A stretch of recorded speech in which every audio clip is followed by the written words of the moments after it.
First, the top headlines. Senior journalist and president of Good Governance Party, Ambiem Labe, arrested by Manipur police.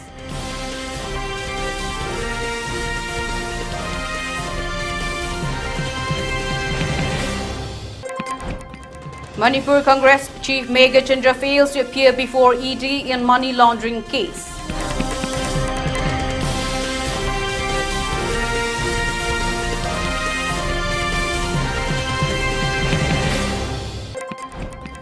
Assam must lead towards a new era of transparency after years of corruption, says Assam Chief Minister Hemanta Biswa Sharma.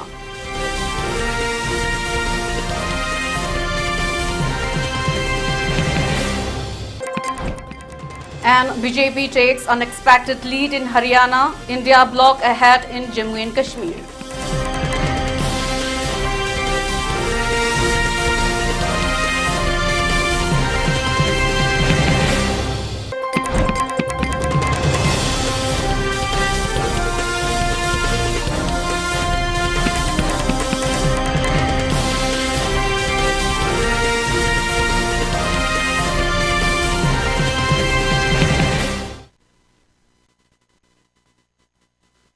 Good afternoon, you're watching 12:30 p.m. ELITETV English News. This is Langlenton giving you the news in detail. Senior journalist and president of Good Governance Party, Ambiem Labe, has been arrested by Manipur police today. According to a reliable source, Labe was picked up from his house by a team of Imphal police station early in the morning. Why he had been arrested on what charges are yet to be established. However, Ambiem Labe is in the custody of Imphal police station, the sources said.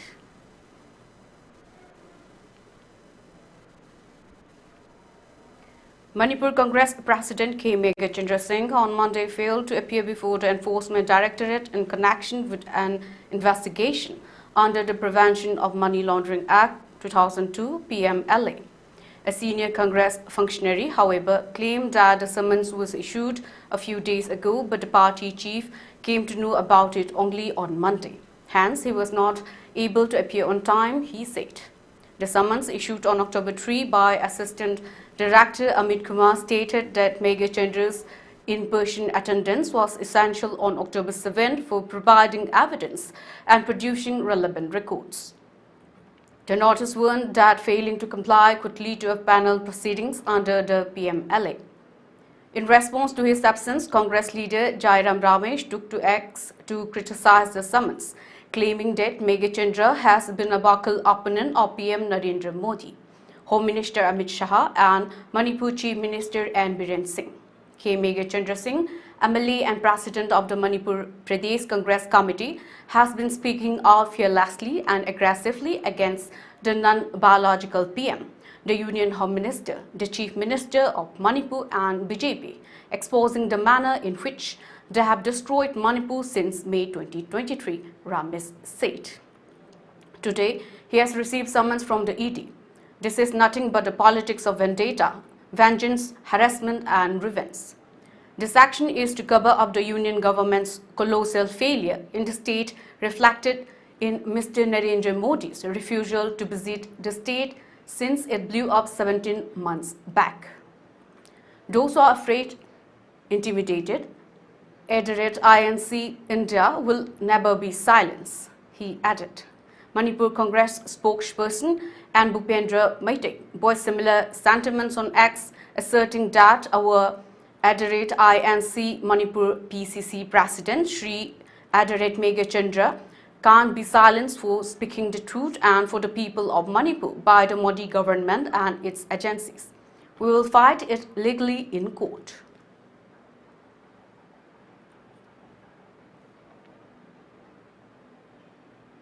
Chief Minister N. Biren Singh had an interaction program with youth trained in the hospitality sector under Hunar Se Rozgar scheme and perfumery at Hindu College, Delhi, at the Chief Minister's Secretariat yesterday.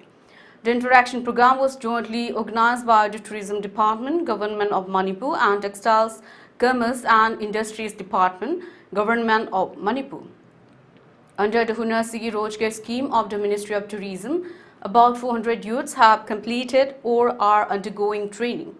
Out of this, 169 have secured placements in key cities and 78 of them belong to internally displaced persons, IDP category. While 30 youths, including 15 IDPs from across the state, participate in the 3-week perfumery training program held at Hindu College, Delhi. Youth from different districts who had undergone training and got job placements shared their experiences during the training program and appreciate the Chief Minister and the government of Manipur for the initiatives being taken up for them. Speaking to the youths, Chief Minister N. Biren Singh appreciated the Deputy Commissioners of different districts and other department officials for their dedicated service in providing training programs to the youths, stating that the interaction with youths of different communities as a happy and emotional moment after 1.5 years of unprecedented crisis. He expressed it as new hope towards the state's development, which focus on youths and forwarding together as one. He continued that people face different phases in life but unitedly overcome with determination and willpower. People of Manipur had been facing hardship due to the unprecedented crisis, and by God's blessing, affected people had started returning to their original places, he added. He further stated that we should focus on how to bring peace and concentrate on healing the wounds rather than blaming one another. Expressing satisfaction on the spirit of the youths to work for earning their livelihood, the Chief Minister announced to extend financial aid of Rs 50,000 each as seed money to the youths who had undergone training on perfumery. He continued that further assistance could be taken under One Family, One Livelihood scheme or startup based on their growth. N. Biren informed that the government would provide one-time support of Rs 5,000 to assist in settling in their places of employment to train youths who got jobs in different cities. He further informed that a special flight will be arranged for those who got job placements at different cities and he himself would come to see them off at the airport to give blessings. Continuing his speech, the Chief Minister raised concern on lack of knowledge on general information related to welfare schemes and urged youths to gather information on general knowledge, which will make them feel confident. He mentioned various initiatives taken up by the government for the people staying in relief camps and expressed his desire to cover all districts in providing training to youths, giving priorities to those staying in relief camps. He appealed to the public to refrain from violence and stressed the need to solve every problem through peaceful means. Extending his best wishes to the youths, he asked them not to go by emotions as they are the pillars of future generations.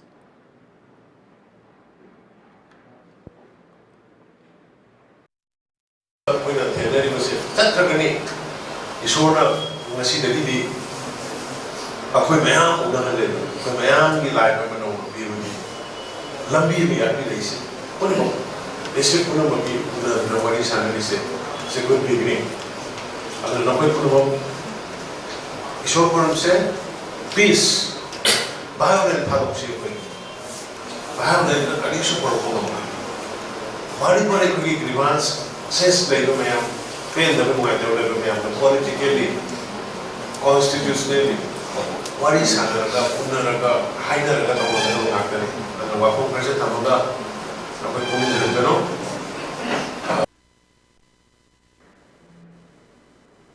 Ministers, MLAs, senior government officials, deputy commissioners, DCs, officials of tourism department and trained youths also attended the interaction program. Deputy commissioners and trained youths of Tamenglong, Churachandpur, Senapati, Ukhrul and Kangpokpi districts also attended the interaction program through video conferencing. During the interaction, DCs also spoke on livelihood programs and other initiatives taken up in their concerned districts. Livelihood programs and the IDPs of all age groups. Maroy Lupisi, Mayama Kanakre, Dugamoina, Namsaba, low cost material, Sabia, Boto, Mayama Sabina, with department, handloom and handicraft department, so Levi do not benefit from it. Atopa Karamana, veterinary department, so animal rearing backyard poultry Impal East relief camps in the training Mamang Pizaki Matamatan government scheme young large scale the people on backyard poultry unit Honaba birds yen macha matara CSR through the banks in the Assam Chief Minister Hemanta Biswa Sharma addressed the pressing issue of corruption within the state's public service sector, revealing shocking details about the alleged bribes involved in appointments to the Assam Public Service Commission APSC. He said that investigation have uncovered up to Rs 1.5 crore in bribes tried to disappointments. Sharma recounted a time when appointment to the commission were shrouded in secrecy, often circumventing due process and resulting in undisclosed appointments. Naturally, the environment has become corrupt, he lamented. Drawing from this experience as a former educational minister, Sharma shared accounts from school inspectors who confessed to paying bribes ranging from Rs 25 to 30 lakh to secure their positions. He said that this systemic issue had become so entrenched that some officials felt compelled to take bribes merely to recover their initial investments. If we cannot collect bribes, how will we pay the interest? They would plead, revealing the dire state of affairs within the system. The Chief Minister noted that what started as unofficial corruption has now become an open issue, with numerous cases surfacing daily in the High Court related to school appointments.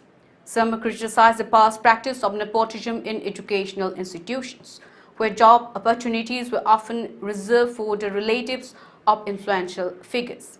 However, he expressed optimism about the reforms initiated over the last 5 to 6 years, stating that the culture of corruption is gradually being eradicated. The ongoing ADR examination exemplifies this shift toward transparency, with students now allowed to download OMR sheets and take question papers home. Candidates are encouraged to report any discrepancies in the answer key, further enhancing the integrity of the examination process.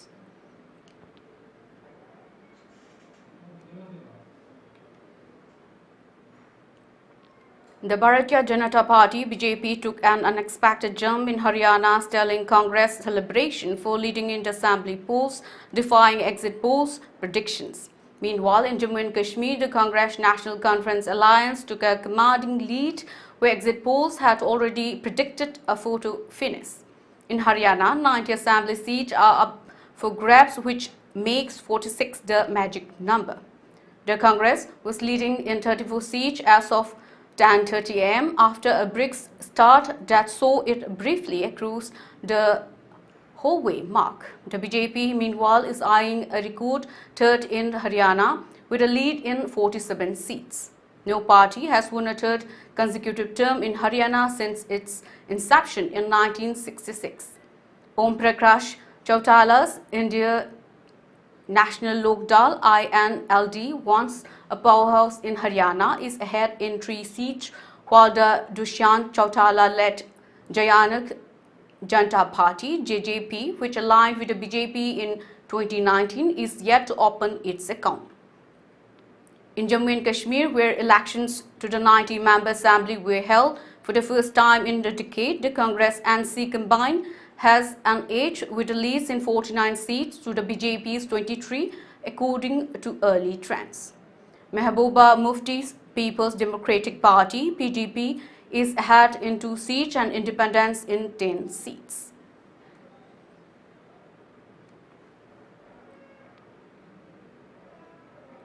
Assam Rifles successfully thwarted a cross-border smuggling operations near the Indo-Myanmar border in Moreh, Manipur. The operation led to the seizure of 115 cases of foreign liquor valued at Rs 4 lakh. According to officials, the suspect fled the scene, abandoning the contraband.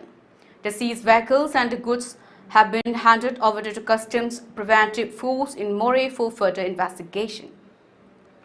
The Assam Rifles and Major Army Excise and Narcotics Department, in a joint operation, seized approximately 1,980 grams of methamphetamine tablets worth of rupees 6 crore from New Shaiha district on October 3.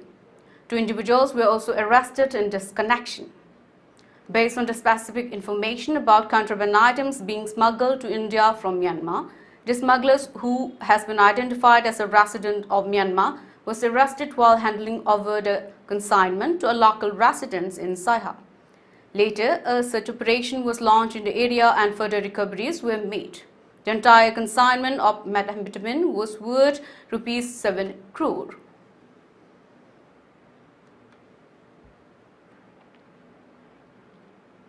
Assam police has successfully executed a series of anti-drug operation resulting in the recovery of illicit substances valued at over rupees 8 crore.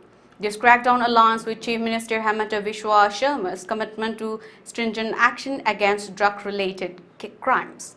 Based on credible intelligence, the Bishwanath police intercepted a vehicle at a Naka point on National Highway 15, seizing 314 kilograms of ganja worth approximately rupees 1.57 crore. This operation underscores the police's dedication to combating drug trafficking in the region. In a parallel operation, Kasa police conducted 2 special raids in Silchar and Ramnagar, recovering 572 grams of heroin and 10,000 yaba tablets with a combined value of rupees 7 crore. Authorities reported the apprehension of 1 suspect during these operations, further emphasizing their relentless effort to dismantle drug networks operating in Assam. Chief Minister Hemanta Biswa Sharma has reiterated the government's zero-tolerance policy towards drug-related offences, stating that such stringent measure will continue to ensure the safety and well-being of the citizens. Now let's take a short break. Stay there, we'll be right back.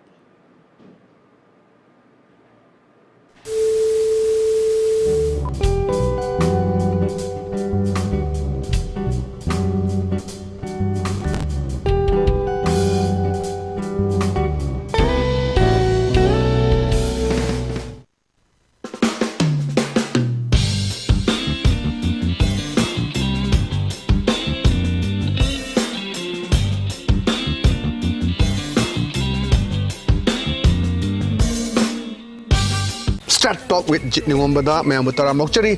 Angang singse panik setting amde mara yam seng na haro da khoi matam da so panik se pa haiti ka haro se amna style gi type da jana ba do adu gi do numa di sik thugai na khanje ban ai angang ngai da luhong bagi sei se luhong bagi sei su bu bong na pu bi rame artist khodi maksu audience khodi maksu khoi Manipur se amna pe nushita na lai mina se mi amana power up mi amana kitang mayon chungok po horbo matamda hadi nushiraga di kadabi mi mangda ngang doino haibaina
Diabetes ko loy na hingliba sing tha magi manungda control to bangam le urea creatinine wang basu tha magi manungda han thabangam le khong hamba nungaitabasu numit manganigi manungda fahanba ngamle piles saibadi nungsang nabasu chamada chama fahanba ngamle cholesterol wangba numit kunida normal oiba ngamle BP wangbasu tha amagi manungda normal oiba ngamle fatty liver oibasu tha amagi manungda fagat hanba ngamle pumnamak natural oiba hidak makhalna laingjabani hakchangda sokadaba side effect amata laite makhata na hidak chabagi mathau su tararoi hena kupa parol gidamak ngasimak langsin birau diabetes hospital soibam leikai ayangpali road opposite Karkinos Jennings Hospital Porompat Imphal East near Punjab National Bank. Welcome back from the break. You're watching ELITETV English News. On this solemn occasion of the 47th Foundation Day, the People's Revolutionary Party of Kanglei Park, Pre-Park, extends its heartfelt revolutionary salute to all the brave comrades who have made ultimate sacrifice in our national liberation struggle to reclaim the sovereignty of Kanglei Park, unlawfully annexed by imperialist India on October 15, 1949, in direct violation of international laws.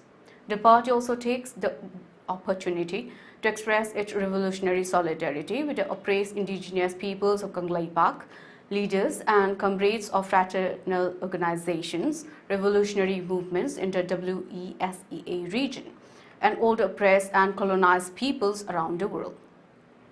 The party extends its revolutionary greetings on this occasion to the dedicated members of the print and electronic media whose tireless efforts ensure constant vigilance over colonial conditions during critical times. In a press release issued by the Chairman Interim Council, Haiba Angom, has mentioned that the party commend their commitment to honest, responsible and impartial journalism, which serves as a cornerstone of a healthy society, one that upholds the safety, security and prosperity of the spirited people of Kanglei Park. In the annals of the millennia-old history of Kanglei Park, Manipur, two national tragedies have profoundly impacted the region, with a third tragedy currently unfolding due to Indian colonial politics. The first tragedy arose by the great betrayal by Kanglei Park's trusted ally, the mighty British Empire, following the Anglo-Manipur War in the 19th century, which marked the decline of Kanglei Park's sovereignty. The second tragedy occurred after Manipur gained independence from British rule on August 14, 1947. Under the guise of freedom, the Indian Dominion dismantled Manipur's sovereignty, forcibly annexing Manipur in 1949 through deceit and coercion. Today, the third tragedy is the ongoing struggle of the Kanglei people to reclaim their lost sovereignty, all while facing oppression policies imposed by India. Utilizing overwhelming force, the Indian Army has incited a proxy war through the Chin-Kuki-Jo narco-terrorists, whose aim is to suppress the Kanglei resistance movement. In the name of law and order, they have escalated the attacks on the Métis, exploiting the situation to orchestrate land grabs and further entrancing Kanglei Park in a state of deeper crisis. Despite the differences in time and varying nature of Manipur's occupation, the underlying dynamics of these events remain deeply interconnected. The first event, driven by the British imperialist ambition to expand and dominate foreign lands, witnessed the people of Manipur rising in defense of their country. They sacrificed their lives on the battlefield and at the gallows, enduring immense suffering in the pursuit of freedom. Secondly, through India's covert agenda, Manipur was annexed without the political consent of its people, subjugating them under the dominion of a new imperialist force, India. Democracy was reduced to a mere facade, pushing the Kangleicha people into a struggle for survival amid false promises of freedom. Thirdly, under the ploy of proxy war, Indian oppressive force continued to exploit Manipur by fostering division and self-destruction among its diverse communities, all with the aim of prolonging India's occupation and colonial control over Kanglei Park. The story of Manipur's forced merger with India remains a deeply painful chapter in the history of its people. It is widely acknowledged that during a People's Convention in 1993, it was made clear that the 1949 merger agreement with India was a blatant violation of international law. The democratic election held in 1948 was ignored. The legitimate king of the land was forcefully detained. Political representatives were sidelined, and through deceit and coercion, the inaction of Manipur was carried out. Even though India claimed that the merger was voluntary, the Manipur Assembly never ratified the agreement. According to resolution number 3314 adopted by the United Nations General Assembly (UNGA) on December 14, 1974, the use of armed force by one sovereign state against the political independence or territorial integrity of another sovereign state, or any action that undermines the political independence or territorial integrity of a state in violation of the UN Charter, is considered an act of aggression. Therefore, the coercion exerted by the Indian Army over the King of Kangleipak on September 21, 1949 at Ratlands in Shillong, forcing him to sign the so-called merger agreement, constitutes an act of aggression by Indian against Kangleipak. The Pre-Pak People's Revolutionary Party of Kangleipak firmly believes that our fight is fundamentally against India, whose colonial oppression is at the root of our suffering. The only path to freedom from this subjugation is to unite in collective struggle to liberate Kangleipak from India by breaking the chains of imposed domination. At the end, the Pre-Pak offers its heartfelt condolences to the victims of the recent aggression by Kuki narco-terrorists in Manipur. We mourn for those who were killed in captivity, leaving no traces of their remains. Our deepest grief and solidarity extends to all the Khungakpas, village volunteers, and to those who have suffered due to the IOF's Indian occupation forces use of tear gas, pellet guns and bombs, including those enduring distress and hardships. Our thoughts are especially with the families of the victims, mothers and sisters who are left without support, particularly those in relief camps facing severe challenges after their homes have been completely burned down. It is imperative that the situation is addressed urgently with decisive actions taken against these terrorists while ensuring that necessary aid and support are provided to the affected families, the press release added.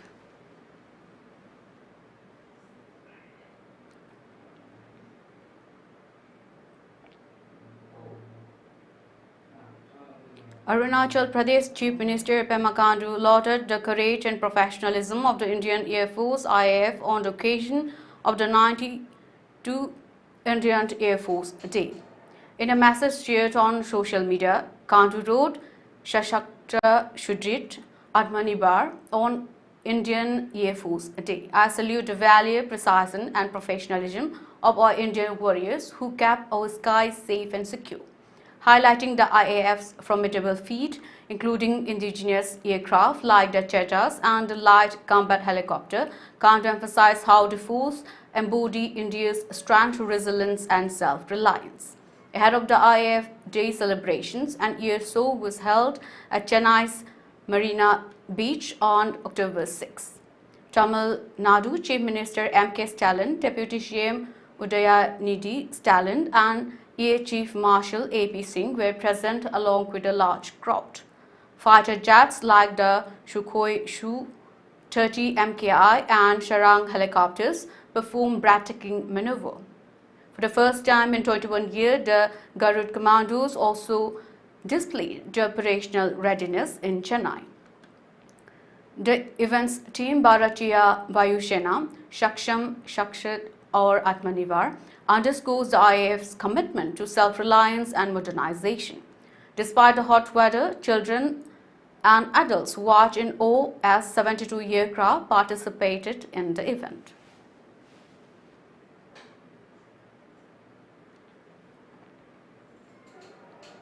A newly established tree library was inaugurated at Sikkim's Khechipuri Senior Secondary School on October 8 in a first of its kind initiative in Gyalsing district. Jai Shampuranata Abhiyan program also concluded during the event. Meanwhile, the inauguration of the Mobile Common Service Center (CSC) of the Cooperation Department was launched during the event. The event was attended by Yeshi D. Yongda, District Collector of Gyalsing, as chief guest, accompanied by Munna Singh, Commandant 72 Battalion SSB Yukshum, CS Suba, SDM Yuksham, Laden Jen Sapa, Joint Director Cooperation Department, along with BDOs of Yuksham and Chongrang, Panchayat members, the principal, teachers, school management committee members, Anganwadi workers, SHGs, and a large gathering of students. Upon arrival, the chief guest was ushered for a visit to the stalls that exhibited healthy foods put up by SHGs, facilitated by the Joint Register Cooperative Service, Laden Jen Sapa, and her team of officials. Likewise, the Anganwadi workers had put up a variety of nutritional foods along with information on Beti Bachao, Beti Parao scheme. Other stalls included a host of local craft displayed by Kechoperi Bamboo House and a health camp set up by District Hospital, Gyalshing, along with PHSC, Tingling medical staff. Addressing the gathering, Yongda emphasized on the pivotal role of education in shaping the future and highlighted how the reading initiatives has significantly enhanced the school's infrastructure by providing valuable learning resources. She underscored the importance of the newly inaugurated tree library, which is well equipped with a diverse selection of books aimed at fostering students' reading habits and encouraging lifelong learning. Yongda further stressed that many of the books in the library encourage self-improvement and goal setting, which can inspire readers to adopt healthier lifestyles. With a stronger sense of purpose and motivation, individuals are less likely to engage in substance abuse. By promoting reading, especially among young people, the school is offering a powerful tool to reduce the risks of drug abuse through mental stimulation, emotional support, and constructive use of time. Additionally, she spoke about the health benefits of the Moringa plant, encouraging all attendees to incorporate this superfood into their diets for a healthier lifestyle. For the closing event of the Shampuranata Abhiyan Shamapan Shamaro, letters of appreciation were handed over to the block level officers of the aspirational block Chongrang by the district collector Gyalsing.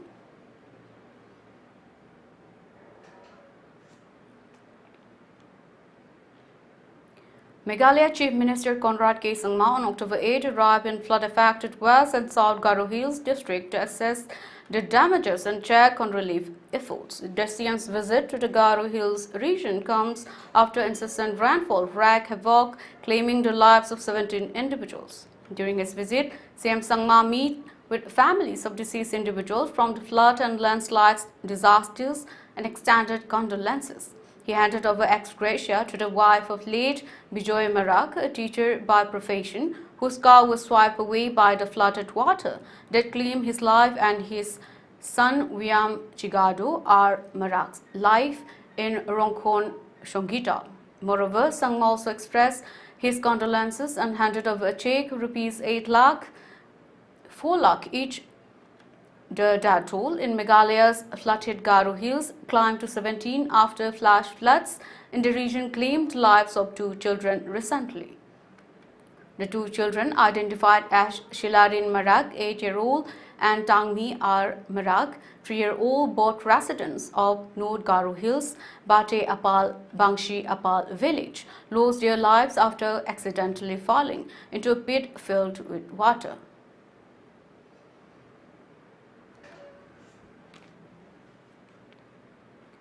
For ELITETV News Channel, contact the email address info@elitetv.in or 940289098 and subscribe to ELITETV YouTube channel or follow on Facebook page, Instagram and X for more information about the channel. Now before we conclude, let's look at the headlines once again. Senior journalist and president of Good Governance Party Yambem Laboy arrested by Manipur police.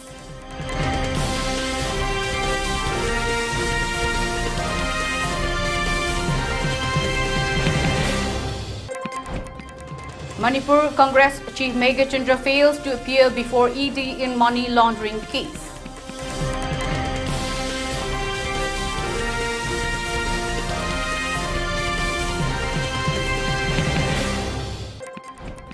Assam must lead towards a new era of transparency after years of corruption, says Assam Chief Minister Hemanta Biswa Sharma.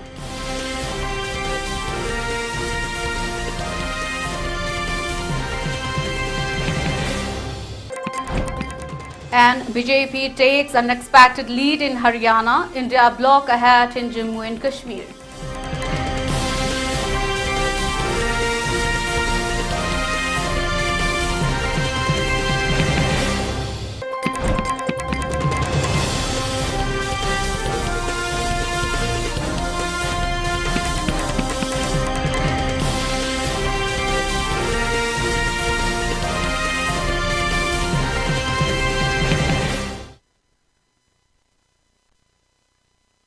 Thank you for watching ELITETV English News, and please don't forget we'll be back with more news updates at 3 p.m.